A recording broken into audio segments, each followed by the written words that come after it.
Oh. That might have been the best part for you. No. But Sher Shah's son, Islam Shah, could not keep his Afghan nobles in check. When Islam Shah died in 1553, the Afghan Empire was well on its way to decay. Then who helped you get the armies? I was already aware of this disintegration and also eager to return to India with newly recruited armies.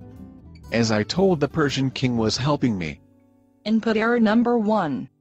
Shah Tahmasp of Persia offered me a force of 14,000 men on my promise to conform to the Shia creed.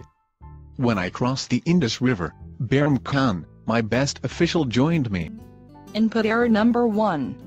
Many commanders from Kandahar came to help me.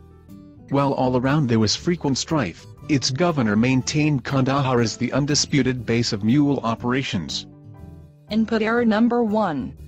Thus, with Persian help and Bahram Khan's support, I was in a position to capture lost provinces.